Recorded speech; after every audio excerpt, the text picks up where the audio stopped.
This conference will now be recorded.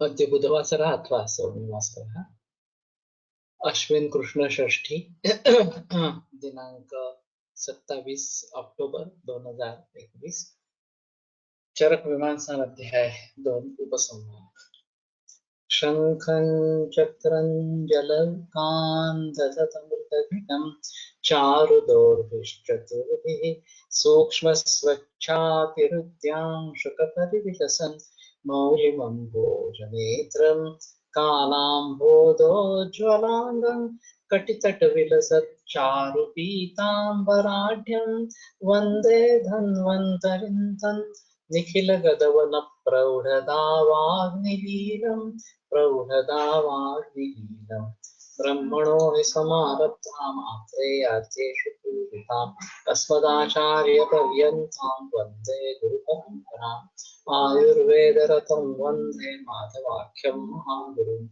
आयुर्वेदामृतं सर्वं शिष्येभ्यो यः प्रदत्तवान् द्रष्टाज्ञानी दृष्टकर्मा कृतकर्मा तथैव च अध्यापको विश्वश्रेष्ठो महान् संशोधकस्तथा गुणैरेतैः समुदितैः यत्कार्यं प्रतनोति सः समृद्ध्यर्थं हि कार्यस्य वयं प्रयतामहे सरस्वत्यै नमो यस्याः प्रसादात् पुण्यकर्मभिः बुद्धिदर्पणसङ्क्रान्तं जगदध्यक्षं ईक्षते आत्रेयं प्रथमं वन्दे आयुर्वेदजगद्गुरुम् आयुर्वेदामृतं सर्वं गृहीत्वा हि सुरेश्वरात् अग्निवेशादिकेभ्यो यत् प्रेच्छत् सप्तमः प्रथमं तन्त्रकर्तारम् अग्निवेशं नमाम्यहम्।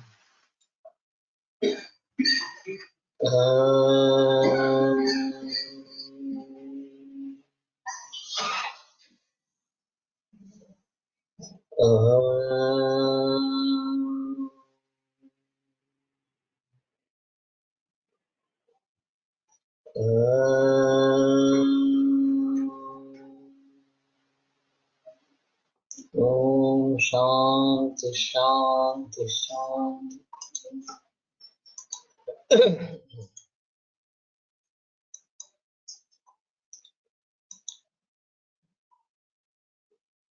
नाभिस्तनान्तरं जन्तोरामाशय इति स्मृतः अशतं खादितं पीतं जीर्णं चातुर्विपच्यते। तो नाभि और स्तन के बीच जो है वो आमाशय कहा जाता है। तो ये काफी व्यापक इस प्रकार की संज्ञा है और जहाँ पे ये आम स्वरूप में रहता है अन्न, उसको आमाशय कहेंगे या अनवर्थक इस प्रकार की संज्ञा कही जाएगी। लेकिन ऐसा है कि यकृत, पैंक्रियास और गॉल ब्लैडर ये महास्रोतस का हिस्सा है या नहीं है, या अन्न पचन के संस्था में उनका समावेश है या नहीं है, ये हमारे हिसाब से एक सवाल हो सकता है। एलोपैथी में तो इसके बारे में काफी जिक्र किया गया है कि वहां से सिक्रीशंस आंतों में आते रहते हैं और वो बच्चों में सहायता इस प्रकार से करते हैं। तो ये बात इस प्रकार से सही होगी कि उनमें तो कोई प्रॉब्लम नहीं है, लेकिन हमारे हिसाब में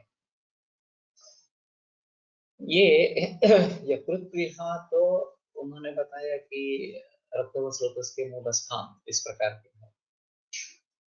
पोर्टल हाइपरटेंशन की जो बात की जाती है इसमें यकृत का एक अहम रोल इस प्रकार का रहेगा। तो लेकिन हमारे हिसाब में तो आहार रस आंतों में ही इस प्रकार से निर्माण होगा सार्किक विभाजन के, और फिर उसके ऊपर रसधात्मक की प्रक्रिया होगी, आहार रस में परिणत होता। सकल आप्य रसा यकृत प्लीहानो प्राप्य रागम होता, और वो यकृत प्लीहा में जाके उसको रक्त को प्राप्त हो जाता है और रस धातु वैसे व्यानेन रस धातु विक्षेपोषित कर्मणा इस प्रकार से पूरे शरीर में फेंका जाता है। तो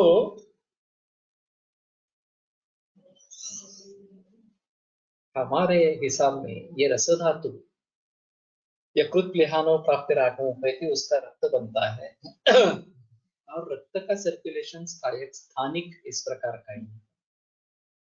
इसलिए सिराव्यथा जो रक्त मोक्षण की चिकित्सा बताई जाती है वो लोकल इस प्रकार की बताई गई है, और जो उसका सर्कुलेशन रहेगा उसमें से दोष निकलेंगे वो लोकल इस प्रकार से निकलेंगे।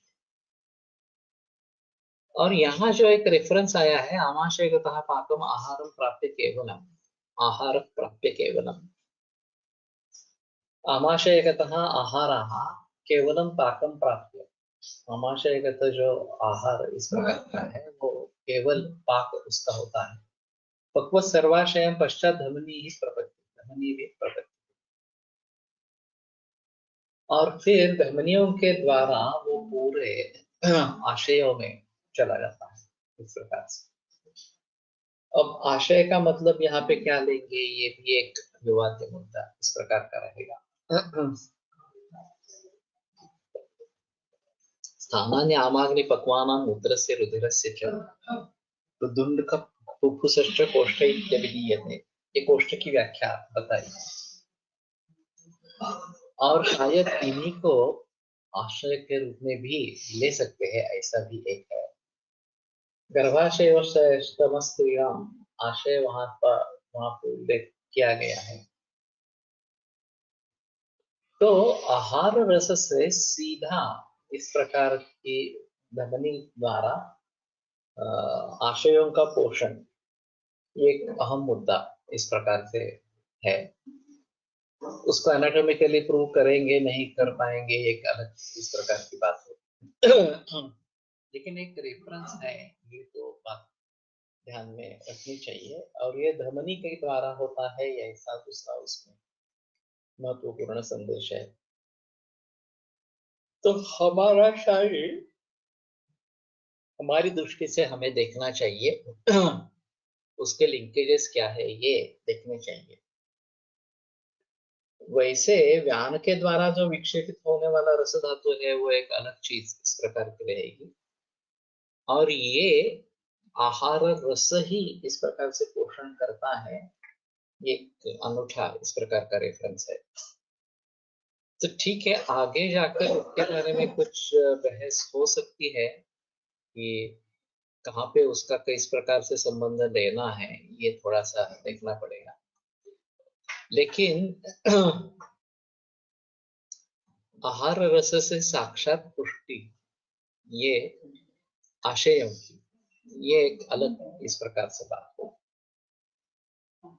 तो अभी एलोपैथी के हिसाब से ये जो रक्त बनता है और वो हृदय में पहुंचता है, और फिर रक्त के द्वारा सभी शरीर भावों का पोषण इस प्रकार का होता है, जो सर्कुलेटरी सिस्टम इस प्रकार की काम करती है। लेकिन रक्त बनने की जो प्रक्रिया है एक तो यकृत और प्लीहा से संबद्ध है, और दूसरा बोन मैरो से संबद्ध इस प्रकार की है। अब ये रक्त बनकर ये हृदय में कैसे आता है? टोटल सर्कुलेशन के जरिए हृदय में आने का एक तरीका इसमें से है, लीवर से है। और वो रक्त स्रोत का मूल स्थान इस प्रकार हमारे गए। तो शायद ये एक बात हो सकती है, और हमारे हिसाब में रस हृदय में पहुंचता है और फिर विक्षेपित होता है और यकृत प्लीहा में आकर रक्त बनता है और रक्त का सर्कुलेशन स्थानिक इस प्रकार का। तो इन सभी बातों को गौर से ध्यान में रखना इस प्रकार का पड़ेगा। और आहार रस से आशयों की साक्षात पुष्टि होती है, या वो आशय तक पहुंचता है, आहार रस सीधा है, ये इसमें एक महत्वपूर्ण इस प्रकार का। तो ठीक है, बात ध्यान में रखे, आगे इसके बारे में सोचेंगे। श्लोकः तस्य मात्रावतो लिंगम फलं चोक्तम यथा यथम अमात्रस्य तथा लिंगम फलं चोक्तम विभाषा। तो मात्रावत अगर आहार है तो उसका लिंग और फल ये ठीक तरीके से बताया गया और अमात्र का विभागशः हीनमात्रा अधिकमात्रा होगा तो किस प्रकार से होगा ये बताया गया इति अग्निवेशकृते तन्त्रे चरकवर्ति संस्कृते विमानस्थान कक्षीय विमानम नाम तृतीय अध्याय। तो ये दूसरा अध्याय यहाँ पे पूरा हुआ। जैसा लीवर पोर्टल सर्कुलेशन है वैसे अन्य आशयों का भी सर्कुलेशन होगा क्या? हो सकता है, ऐसा लगता है। अभी एनाटॉमिकली तो मुझे मालूम नहीं है। मेसेंट्री में जो कुछ ब्लड सप्लाई है वहां से इकट्ठा होकर लिवर में जाता है, इतना तो मॉडर्न एनाटॉमी के अनुसार दिखाई देता है। और वहां से हृदय में सीधा चला जाता है, ये एक बात बताई जा सकती है। और हमारे हिसाब में आहार रस बनेगा, उसके ऊपर रस धातु की प्रक्रिया होगी और रक्त धातु बनेगा और वो हृदय के द्वारा विक्षेपित होगा। लेकिन फिर भी आहार रस से सीधे आशय में भी जा सकता है, ये एक अलग इस प्रकार का रेफरेंस है। तो आशय कौन से है, ये भी एक अलग बात इस प्रकार की रहेगी कि कहाँ ये आहार रस सीधा पहुंच पाएगा। और फिर धातुओं के निर्माण की प्रक्रिया वो तो रसातरत्व तत्व मांसान्य इस प्रकार की ही बताई। उसमें आहार रस से डायरेक्ट धातुओं की निर्मित इस प्रकार की बात नहीं बताई। अभी ये आशयों तक पहुंचता है और शायद आशयों में सर्कुलेशन करवाता है, ऐसा थोड़ा सा रहेगा। तो ठीक है, थोड़ा देखना चाहिए कि कैसे होगा। तृतीय अध्याय अथा तो जनपदध्वंसेन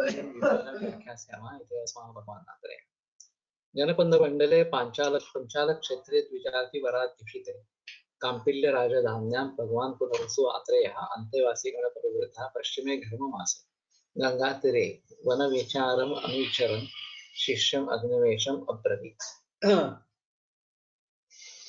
अभी ऐतिहासिक दृष्टया ये कौन सा स्थल है ये देखना जरूरी इस प्रकार का रहेगा। जनपद मंडल है जहाँ बहुत सारे लोग रह रहे हैं। पंचाल क्षेत्र द्विजाति वराध्युषित अच्छे ब्राह्मण जहाँ पे वास कर रहे हैं। काम्पिल्य राजधान्याम, काम्पिल्य ये राजधानी है। भगवान पुनरसु आत्रेय अंत्यवासी गण पर्वता। तो साथ में जो शिष्य है उनके गणों से परिवृत पश्चिमी गर्भमास, तो ग्रीष्म खत्म होने वाला है उस समय में गंगा तीरे वन विचारम अनुविचार, तो एक गंगा से जुड़ा ये भी एक बात है। तो पांचाल देश की व्याप्ति क्या होगी ये एक बार देखना चाहिए। वैसे हस्तिनापुर कुरुक्षेत्र ये अभी भी दिखाई देते हैं, कुरुक्षेत्र स्टेशन भी है। खले कपोत न्यायालय से लेकिन उसमें खले कपोत न्याय में क्या है, वहां से वो जहाँ पे राशि है धान्य राशि वहां पे पंछी आते हैं। उसी प्रकार जो धातु है वो अपना अपना हिस्सा लेने के लिए इसमें आते हैं, ऐसा थोड़ा सा रहेगा। ये धमनी के द्वारा पहुंचता है, ये बात जो बताई गई है वो थोड़ी अलग इस प्रकार की है और इसलिए इससे पूरा मिलता जुलता नहीं है। फिर भी मैं समझता हूँ कि हमारा जो शरीर है वो हमारे सूत्रों के आधार पर हमें निर्भर करना पड़ेगा। एनाटॉमिकली प्रूव हो न हो उसका कोई मतलब नहीं है और उसी के आधार पर हमारा फिजियोलॉजी दशरथ मतलब इस प्रकार का होगा। तो इसको ध्यान में रखना बहुत जरूरी है इस प्रकार। तो वन विचारम अनुविचरन शिष्यम अब्रवीत।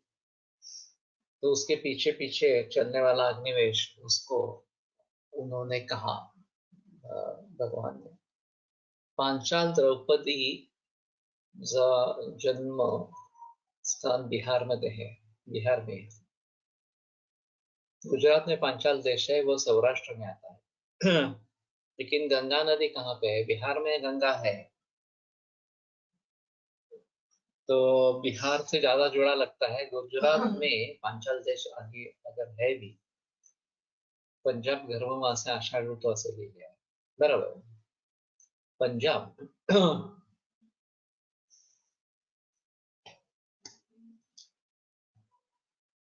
पंजाब में सीधी गंगा नदी है नहीं है मुझे मालूम नहीं है।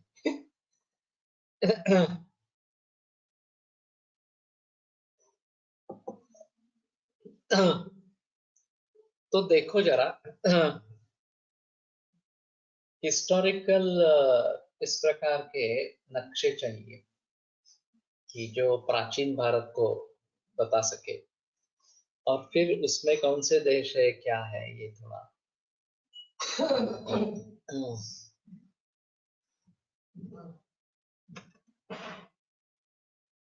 The Panchalas occupied the country to the east of the Kurus, between the upper Himalayas and the river Ganges. It roughly corresponded to modern Bhutan,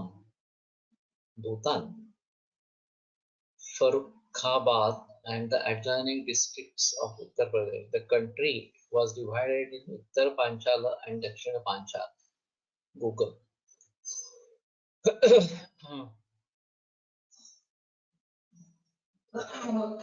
पंजाबात Ganga नाही, बिहार योग्य वाटते।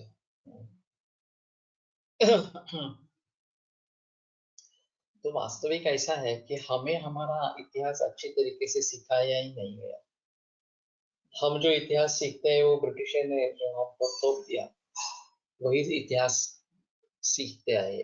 भूगोल भी उसी प्रकार से रहा। लेकिन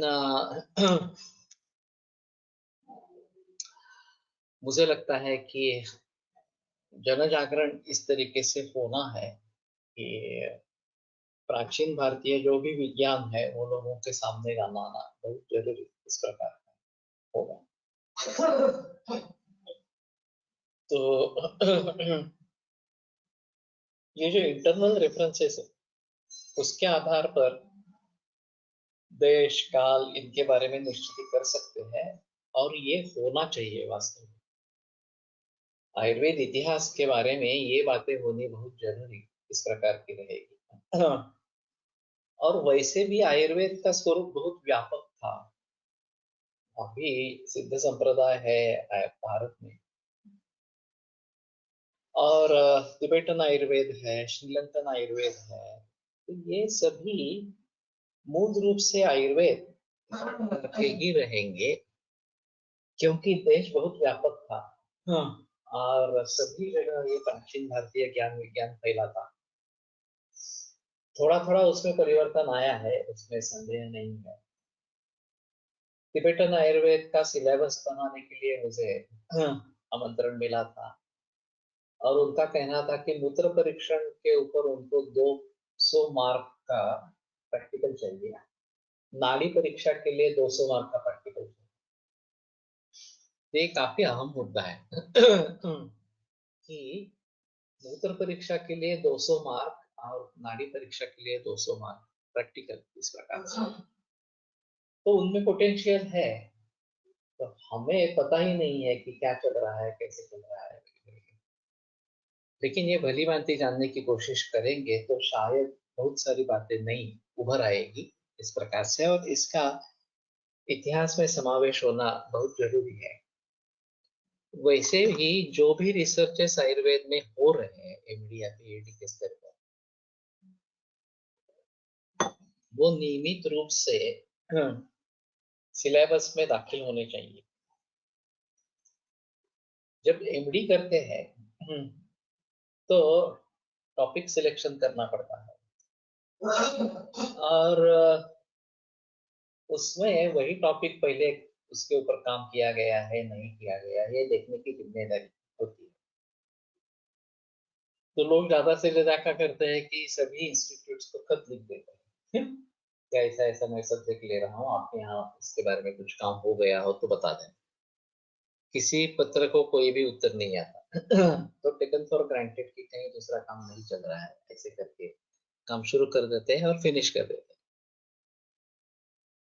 वास्तव ऐसा है कि किसी भी काम की मातब्बरी नहीं है। बहुत ही कम ऐसे काम होंगे जो विश्वास करने लायक हो, जिसमें कुछ अहम मुद्दा सामने आया है इस प्रकार से।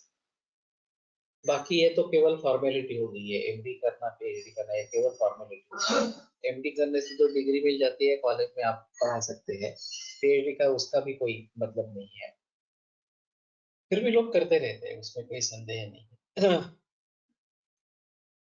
ये केमिस्ट्री में उनकी वेबसाइट है, डायनामिक वेबसाइट है, और 1935 से लेकर केमिस्ट्री में पूरे विश्व भर में जो भी रिसर्च होता है वो उसमें समा जाता है, कंपल्शन नहीं। तो आपको अगर थीसिस का विषय सिलेक्ट करना हो तो वहां पे डालना पड़ता है कि मैं सब्जेक्ट ले रहा हूँ, उसको पहले रिव्यू करना पड़ता है कि किसी ने दूसरे इसके ऊपर काम किया है नहीं किया है वगैरह। वहाँ एक अच्छा है कि भाषा का कोई प्रॉब्लम नहीं है, अंग्रेजी भाषा में भी सभी है। यहाँ हमारे यहाँ भाषा का भी प्रॉब्लम है, क्योंकि लोकल लैंग्वेजेस से लेकर संस्कृत हिंदी किसी भी लैंग्वेज में आप काम कर सकते हैं, ऐसा है। दूसरी चीज ऐसी है कि उसका ब्रिस्क, उसका सारांश ये तो कम से कम अंग्रेजी में उपलब्ध होना जरूरी है, वो भी नहीं किया जाता। और फिर किसने किया है उस व्यक्ति का नाम पता, उसका कांटेक्ट डिटेल्स ये सब चाहिए, क्योंकि एक बार इंस्टीट्यूट छोड़ देने से फिर आगे इंस्टीट्यूट वालों को कुछ उसका लेना देना नहीं पड़ता है, और ये भी इधर उधर कहीं भी जा सकते हैं। तो हमारी एक डायनामिक वेबसाइट होनी चाहिए जो नियमित रूप से अपडेट होनी चाहिए। जब आपको कोई विषय लेना है तो पहले आपको डालना पड़ेगा कि मैं ये विषय ले रहा हूँ, फिर सभी कमिटी के क्लियरेंस के बाद, एथिकल कमिटी वगैरह सभी के क्लियरेंस के बाद फिर से मुझे डालना है कि हाँ ये विषय मेरा स्वीकृत हो गया है, मैं इसके ऊपर काम कर रहा हूँ। आज आयुर्वेद मध्ये असायला असं आयुर्वेद मध्ये असायला हवं, सगळे रिसर्च एट वन प्लेस। वही तो रोना है।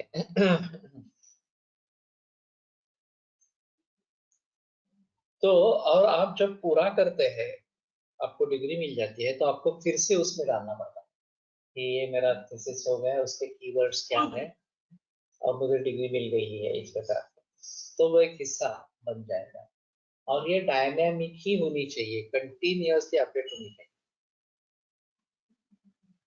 तो सीसीआरएस को इसमें वास्तव में लेना चाहिए, और ये कंपल्शन सभी एमडी कॉलेजेस को करना है कि कोई भी छात्र ये वेबसाइट देखे बगैर अपना टॉपिक नहीं सिलेक्ट करेगी। और फिर पूरा होने के बाद उसमें सारांश के रूप में उसमें जाना चाहिए। हमारी रिसर्च की क्वालिटी इतनी पुअर है कि उसमें से कुछ निकलता ही नहीं है। बहुत ही गिने चुने इस प्रकार के थीसिस है कि जिसमें से कुछ अमृत निकलेगा, बाकी तो कुछ बेकार है, सभी बेकार है।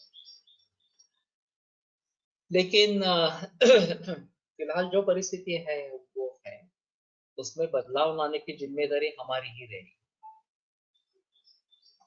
और सीसीआरएस का ये काम रहेगा तो बेहतर इस प्रकार का होगा।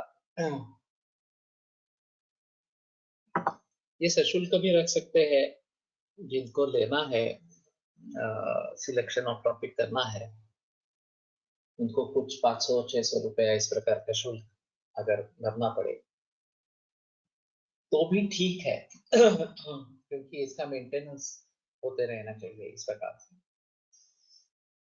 लेकिन मालूम नहीं कैसे कब क्या होगा। इस प्रकार से मैंने दूसरा एक जो प्रस्ताव रखा था कि ई बुक्स तैयार करें।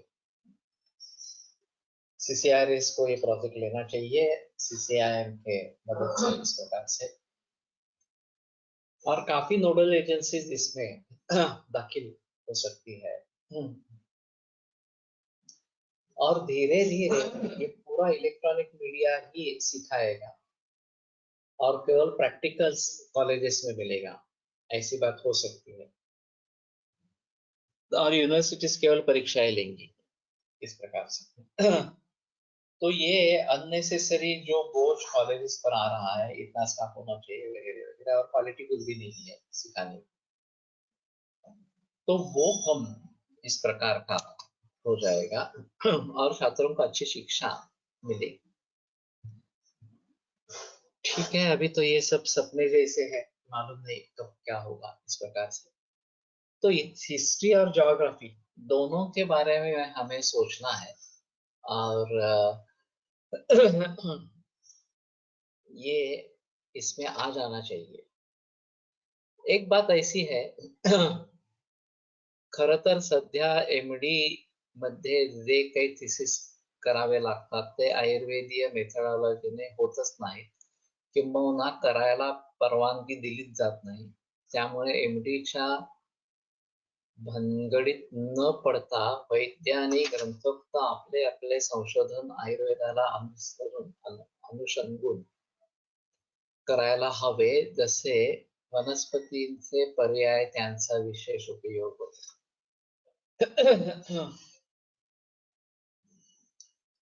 लेकिन अभी क्लिनिकल प्रैक्टिस में अच्छा चल रहा है आयुर्वेद में, बहुत सारे क्लिनिकल प्रैक्टिशनर्स हैं और उनके पास अच्छे अच्छे केसेस एविडेंस भी है। तो इसकी एक वेबसाइट बनेगी तो भी चलेगा, एमडी पीएचडी की बात छोड़ो। लेकिन क्लिनिकल एक्सपीरियंसेस जो है वो एक डायनामिक वेबसाइट इस प्रकार की होनी चाहिए,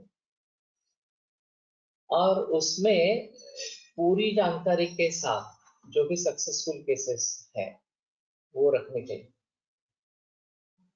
ये वेबसाइट वैद्यों के लिए तो खुली रहेगी, लेकिन आम जनता के लिए भी खुली रहेगी। क्योंकि लोग अभी सर्च करते हैं नेट में कि इस प्रकार के केस किसी ने हैंडल की है क्या पहले, उसका सक्सेस कैसा है, वो उसको किस प्रकार से मिला है, और उसका कांटेक्ट डिटेल क्या है, ये सब देखेंगे इस प्रकार से। तो ये बात हो सकती है कि वो ढूंढकर उस वैद्य के पास जाए। तो कितना एक्सेस देना है, क्या देना है, ये डिसाइड करना पड़ेगा। लेकिन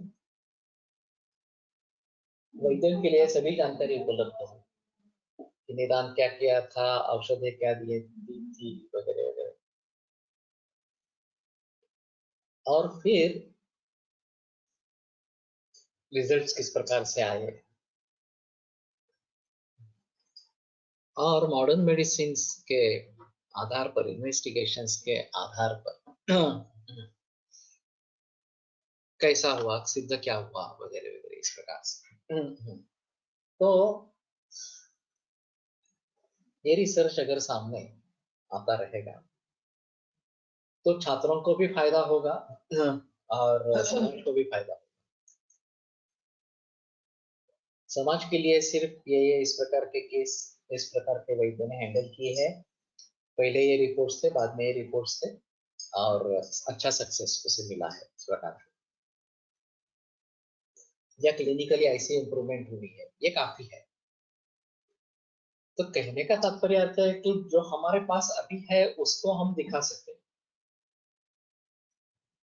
और ये जो एविडेंस बेस्ड मेडिसिन ये जो बोलबाला चल रहा है उसका भी हम भली भांति प्रयोग कर पाएंगे। लेकिन इसके लिए एक विजन चाहिए, और वो विजन ही नहीं है, उसका लैकिंग। मैंने सोचा था इसके बारे में, बघेल सर की किताब जो है वो मैंने डाली थी वेबसाइट पर, रिसर्चर्स इन आयुर्वेदा, और बाद में पता चला कि उसमें कुछ लायक है ही नहीं, पब्लिश करने लायक। तो वो प्रयास मैंने छोड़ दिया। CCRS इसके बारे में करे, ये ज्यादा बेहतर इस प्रकार का है। हाँ हाँ। और बाहर से भी कोई व्यक्ति आयुर्वेद की रिसर्च में झांक कर देखना चाहता है तो उसके लिए भी ये ठीक है। कोई वैद्य अगर इस प्रकार की क्लिनिकल प्रैक्टिसेस के बारे में बताना आरंभ करे तो ये बात हो सकती है कि वो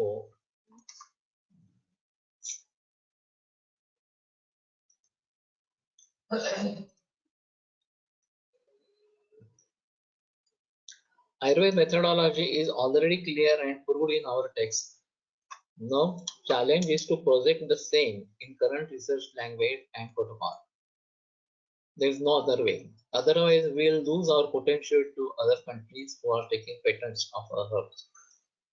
Evidence-based medicine is the only way to bring Ayurveda in mainstream medicine at global level. We are still behind Chinese medicine, which is universally accepted.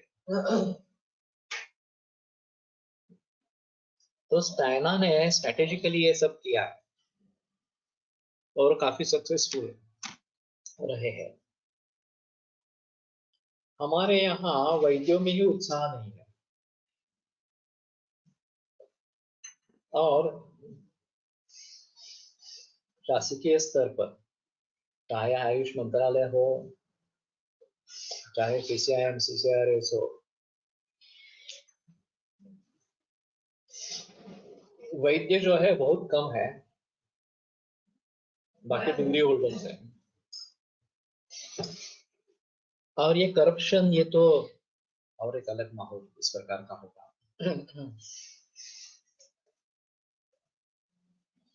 तो इन सभी से शास्त्र का नुकसान हो रहा है। तो उन पर डिपेंड रहने के बजाय हम खुद इस प्रकार से क्लिनिकल के बारे में अगर सोचेंगे, एक फोरम इस प्रकार का निर्माण होगा और वो एविडेंस बेस्ड मेडिसिन लोगों के सामने लाएगा तो ज्यादा अच्छी इस प्रकार की बात होगी। और ये ज्यादा कठिन काम नहीं है। अभी मेरी कैंसर की वेबसाइट लॉन्च होने वाली है, कैंसर होलिस्टिक गाइडेंस इस प्रकार। तो मैं कैंसर के बारे में, इसके बारे में थोड़ा प्रयास करूंगा। लेकिन ऐसा है कि लोगों में गर्व है, university of कंसस।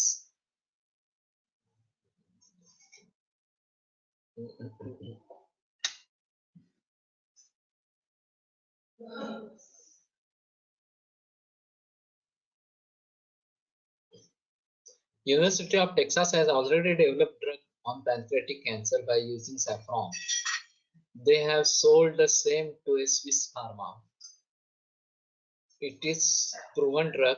Astonishingly, one of the scientists involved in this is related to Ganesha. University of Kansas. Okay. अभी ये प्रयास सभी जगह इस प्रकार से चल रहे हैं कि एलोपैथी की दृष्टि से अपने ड्रग्स को प्रूव करना। बालेंद्र प्रकाश की जो वाली पानी दवा है ल्यूकेमिया के लिए, वो भी इसी प्रकार का है।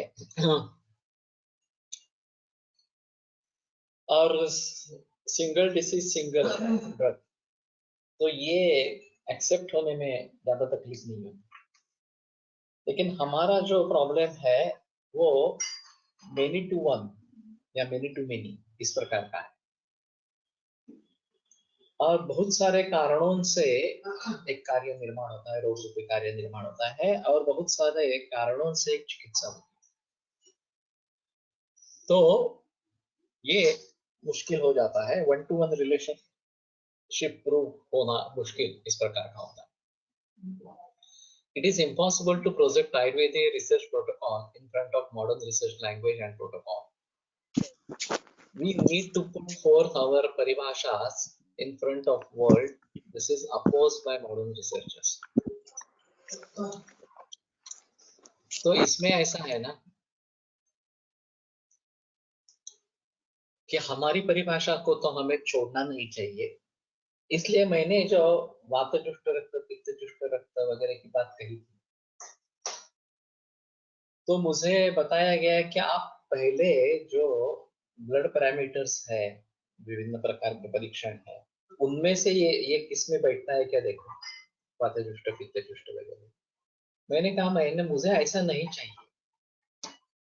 बैठेगा तो ठीक है, नहीं बैठेगा तो भी ये वातजुष्ट रक्त करके ही मुझे प्रूव करना, क्योंकि आयुर्वेद की परिभाषा है इस प्रकार से। तो ये प्राइमरी प्रोजेक्ट हो सकता है कि वातजुष्ट पित्तजुष्ट कफजुष्ट रक्त, इस प्रकार से रक्त का परीक्षण वैसे भी करते रहते हैं। इसके साथ में कोई आयुर्वेदीय तज्ञ इसमें आ जाए और वो एडिशनली ये इंफॉर्मेशन दे दी और साथ में स्कंद कोश के आधार पर उसके ये कारण है, लक्षण है, रोग है, देखो इससे कुछ मिलाव है क्या, इस प्रकार से। तो कम से कम आयुर्वेदिक जो वैद्य प्रैक्टिस कर रहे हैं वो तो कुछ सोचेंगे उसके बारे में कि अरे ये वातजुष्ट रक्त दिख रहा है, वातजुष्ट रक्त के लिए क्या दे सकते हैं, ये थोड़ा सा विचार करेंगे, इस ये कारण है, ये ढूंढेंगे, कारण जानने के लिए कहेंगे वगैरह। लेकिन वात पित्त कफ ये परिभाषा रिसर्चर्स में सिद्ध होनी चाहिए, प्रयोग में आनी चाहिए। माशेलकर बहुत आनंदित हुए थे कि आयुर्वेदिक फिजियोलॉजी ये शब्द जो प्रयोग किया गया, और उनका कहना था ये तो शुरुआत है, आयुर्वेद साइंटिफिक कम्युनिटी के सामने आया आजकल के, ये भी एक अहम मुद्दा है। यूरोपियन कंट्री में मैंने सुना था कि आयुर्वेद शब्द उन्होंने डिक्शनरी में ढूंढा, तो डिक्शनरी में आयुर्वेद शब्द ही नहीं है। अभी आप माइक्रोसॉफ्ट वर्ड में टाइपिंग करेंगे तो आयुर्वेद को अंडरलाइन करते हैं कि नॉट फाउंड इन डिक्शनरी, इस प्रकार से। आप अगर उसको ऐड करते हैं तो आपके लिए हो जाता है, लेकिन बाकी लोगों के लिए फिर भी ये शब्द है ही नहीं, इस प्रकार से। तो हमारे हिसाब में लोगों को कहाँ से शुरुआत करनी है बताने की, ये एक बड़ी समस्या है। मैं कहीं एयरपोर्ट पे उतरा था और उन्होंने मुझे पूछा कि आप क्यों आए हैं, तो मैंने कहा कि आयुर्वेद के ऊपर लेक्चर देने के लिए आया। तो उसने what is Ayurveda, I said it's ancient Indian medical system. He accepted. लेकिन ये उनको मालूम ही नहीं है इस प्रकार का कुछ है। और फिर ये हमारी जिम्मेदारी है कि आयुर्वेद को लोगों तक पहुंचाना। It is very much possible out of 10 modern research people, only 2 or 3 will oppose. Collaborative activities with long-term goals and commitments with the institutes like IIT, IISR, NCL, etc. need to happen. Very less Vaidya are ready to dedicate their life to only research. That is the difference between modern researchers and us. Those people dedicate their entire life for research and spend in a lab. लेकिन मैं इससे सहमत नहीं हूँ। जो भी हमारा research होगा वो प्रैक्टिशनर होना ही है। जिसने भी आयुर्वेद की डिग्री ली है उसको प्रैक्टिस करनी ही चाहिए, चाहे वो कॉलेज में पढ़ाए, चाहे वो एडमिनिस्ट्रेटिव सर्विसेज में जाए, चाहे वो रिसर्च में जाए, क्योंकि बिना प्रैक्टिकली अधूरा है। तो प्रैक्टिकल होना ही है, तभी आपकी विजन उस प्रकार की रहेगी। Saffron in pancreatic cancer is not Ayurveda, the principle behind it is destruction of cells, which is not Ayurvedic. Hence, we should not worry about such patents. We have to implement or principles in every disease, also in cancer. Posts of SRF and JRF need to be established in all colleges of Ayurveda with stipend. लेकिन उसके पीछे vision होनी चाहिए ना. अभी chemistry या अन्य शास्त्रों में जो रिसर्चेस होते हैं वो रियली फायदेमंद होते हैं क्योंकि मूल रूप से रिसर्च होते हैं. हमारे यहाँ केवल दिखावे के लिए रिसर्च होता है, एक फॉर्मेलिटी के स्तर पर रिसर्च होता है, उसका कोई मतलब नहीं है. तो अभी जो मैं कह रहा हूँ उससे आरंभ करें वो बेहतर है. क्लिनिकल केसेस के बारे में एक डायनामिक वेबसाइट शुरू करें. और अभी जो व्हाट्सएप ग्रुप पे चर्चाएं चलती रहती है कि इस प्रकार की केस है, मॉडर्न डायग्नोसिस लिख देते हैं, उसके ऊपर किसी ने काम किया है का तो लोग दवाइयां लिख देते हैं, फायदा होता है नहीं होता है, अलग अलग चीजें हैं. तो ये तरीका ही नहीं है. अगर आपको पूछना है कि इस प्रकार के मेरे पास केस है तो आयुर्वेदिक पूरी हिस्ट्री, केस हिस्ट्री मस्ट है, वो डालकर ही केस के बारे में पूछे. और अगर एक डायनामिक वेबसाइट इस प्रकार की बनती है और बुजुर्ग वैद्य उसमें मार्गदर्शन करते हैं तो बात बनी. और उनके सामने पूरा पिक्चर आना चाहिए. मॉडर्न इन्वेस्टिगेशंस लिख देना सिर्फ ये कोई मतलब नहीं है. हमारे दृष्टि से केस किस प्रकार के है, कारण किस प्रकार का है, अवस्थाएं क्या है, अग्नि कैसा है, बल कैसा है, ये सभी बातें तो महत्वपूर्ण है. तो ये अगर सामने आएगा तो बात बन सकती है और फिर उनको अच्छी सलाह भी मिल सकती है. और इससे नहीं हुआ तो डायरेक्ट दिखाना मरीज को, ये भी एक बात हो सकती है.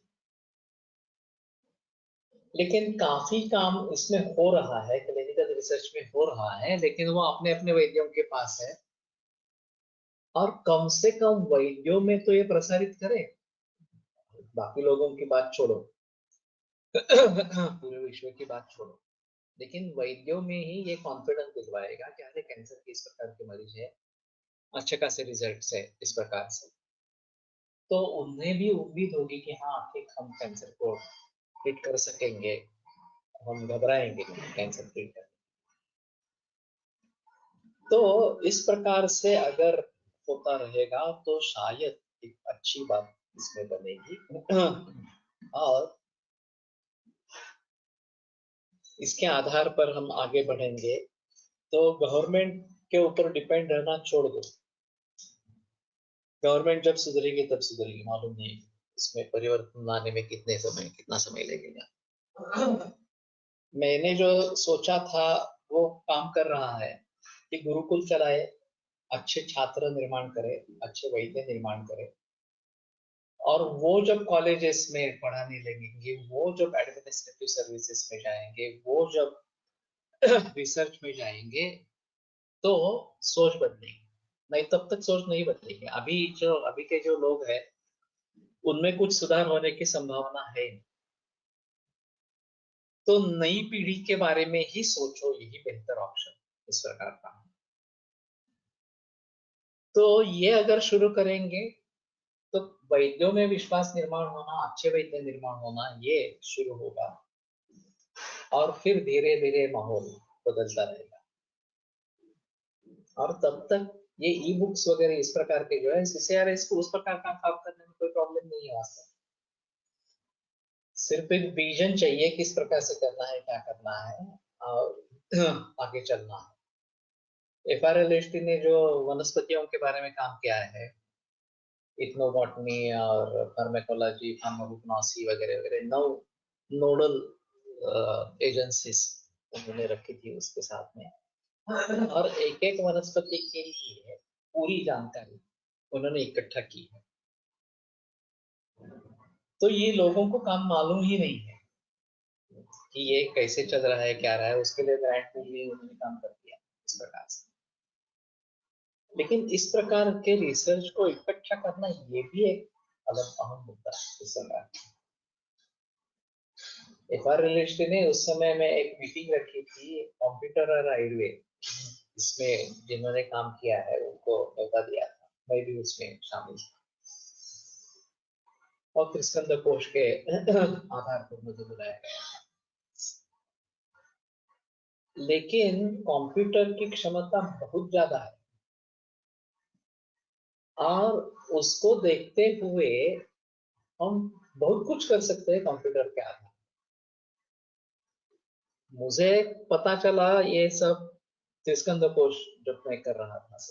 अभी प्रातिपदिक कोश भी हम कंप्यूटर पर जो कर रहे हैं वो भी एक अहम मुद्दा इस प्रकार का है।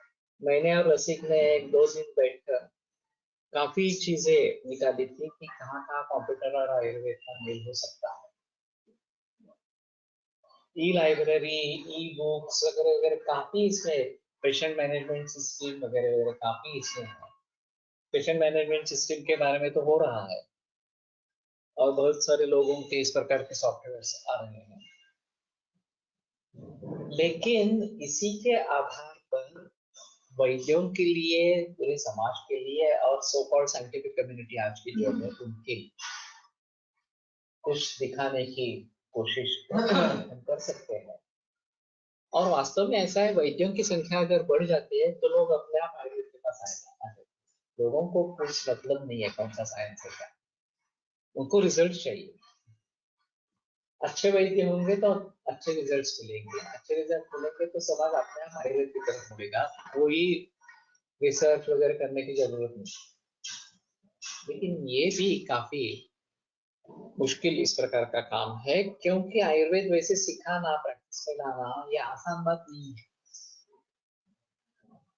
और इसलिए ये बातें नहीं हो रही है। और जो उसका मार्ग है वो लंबा मार्ग है जो हम अभी कर रहे हैं। लेकिन वही सही रास्ता है और उसी रास्ते पर जाए ज्यादा से ज्यादा टेक्नोलॉजी का हम प्रयोग कर सकते हैं, ज्यादा लोगों तक पहुंचे इस प्रकार से। ये जो सुबह का वाचन है ये भी इसी प्रकार का। लेकिन इसमें एक बात ऐसी है कि जब तक ये बात दिल को छू नहीं जाती कि मुझे आयुर्वेद करना है, तब तक कुछ नहीं होगा। हम केवल परीक्षार्थी रहेंगे, परीक्षा उत्तीर्ण होकर जीपी करेंगे तो कुछ भी नहीं है उसमें। तो अगर हमें सच्चे रूप से आयुर्वेद सीखना है, सच्चे रूप से आयुर्वेद की प्रैक्टिस करनी है, तो जो हमारा अभी प्रयास चल रहा है ये सुबह वाचन,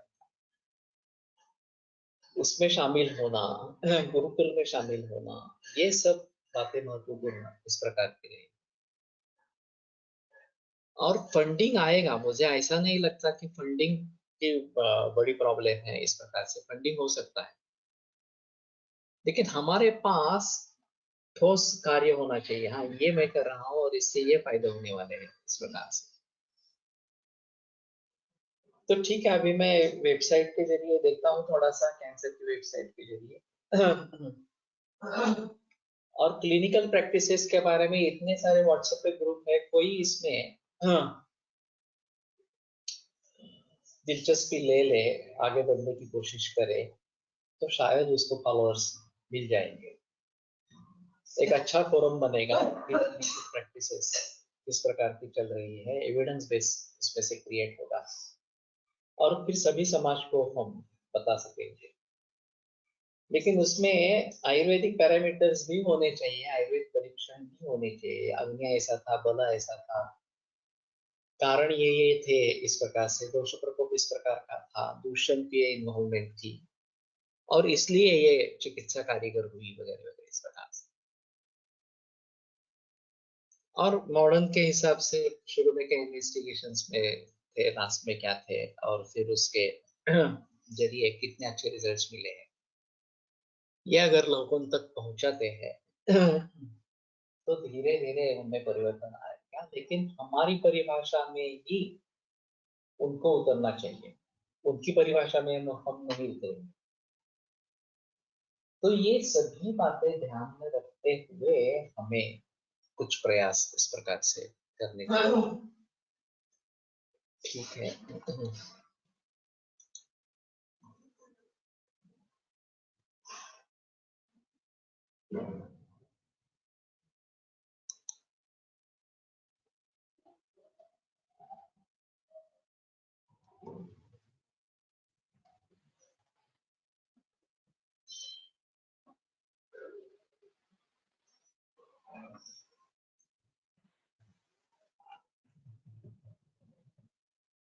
दृश्यन्ते हि खलु सौम्य नक्षत्र ग्रह गण चंद्र सूर्य अनिल अननानां निशांच अप्रकृतिभूतानां ऋतुवैकारिकाः भावाः।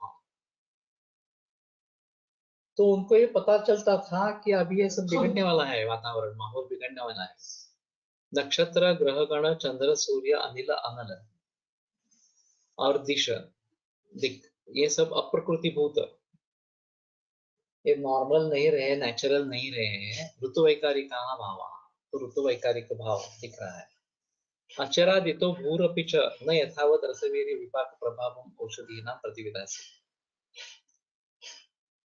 तो अभी थोड़े ही समय में ये जो भूमि है वो औषधियों के बारे में जैसा उसका रसवीर्य विपाक प्रभाव होना चाहिए वो नहीं रखेगी।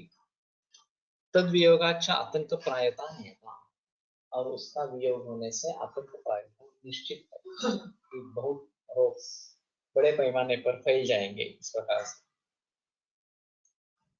अभी जो कोविड-19 वगैरह के बारे में चल रहा है, अभी आज या कल व्हाट्सएप पे मैसेज था कि आरटीपीसीआर ये कोविड-19 और फ्लू में डिफरेंस नहीं करती, और फ्लू के केसेस को आरटीपीसीआर के जरिए कोविड माना गया और इतने बड़े पैमाने पर कोविड स्प्रेड हो गया, इस प्रकार का अभी बता रहे हैं। तो ये अगर सच है वो एक बार वेबसाइट में जाकर देखना पड़ेगा। और तो ये साजिश ही है, तो कोई संदेह नहीं है। अब तो हम जग जाए और नेचुरल इम्यूनिटी पर भर देंगे, पर्यावरण के रक्षण के लिए प्रयास करेंगे, तो आतंक प्रायता नहीं होगी। ये कम से कम आवश्यक इस प्रकार का मुद्दा है। प्रतिविधास्य, तो बी प्लस धा इस प्रकार का धातु है, प्रतिविधा तो रखना, इस प्रकार उसका अर्थ है। तो औषधियों में जो रसवीरी विपाक होने चाहिए वो नहीं रहती, ये सभी अप्रकृतिभूत हो गए, इसलिए जो प्राकृतिक इस प्रकार के रसवीरी विपाक प्रभाव होने चाहिए वो उसमें नहीं होता, और आतंक प्रायता नहीं है। अभी रोग काफी मात्रा में बढ़ जाएंगे, बीमार लोग हो जाएंगे, और वैसा ही हो रहा है वास्तव में। इस सभी का मूल कारण प्रज्ञापराध ही है। अर्थ संयोग प्रज्ञापराध परिणाम, ये जो 3 कारण लोगों के लिए बताए गए हैं, मैंने अभी जो सुबह की ऑडियो श्रृंखला है उसके बारे में मैंने काफी बोला है। और प्रज्ञापराध कैसे मूल कारण है और उसको कैसे टालना है, यह हमें थोड़ा सा देखना पड़ेगा।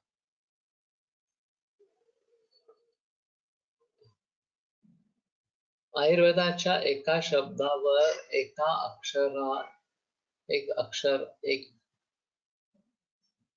अक्षर रिसर्च करायला हवा, बाकी सगळे रिसर्च यात इन्क्लूड होते असं चरक आदेश आहे।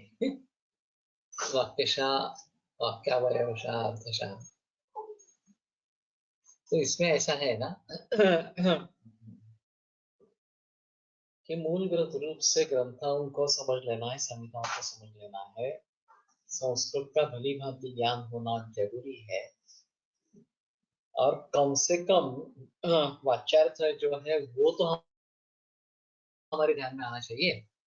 लक्ष्यार्थ और व्यंग्यार्थ तो आगे ही रहेगा इस प्रकार से। तो काफी प्रयास करने पड़ेंगे हमें इस प्रकार की अवस्था से उबर आने के लिए। तो ठीक है, कोशिश करते रहेंगे इस प्रकार से।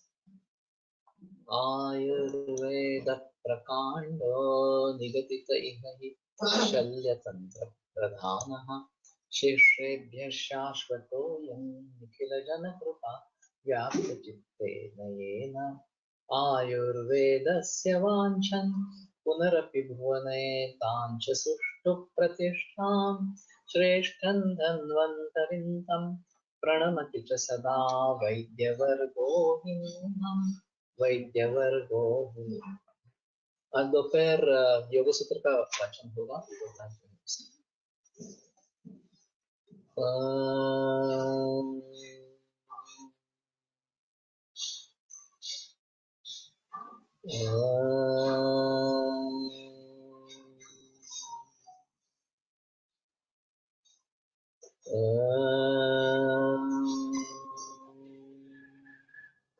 ओम शांति शांति शांति।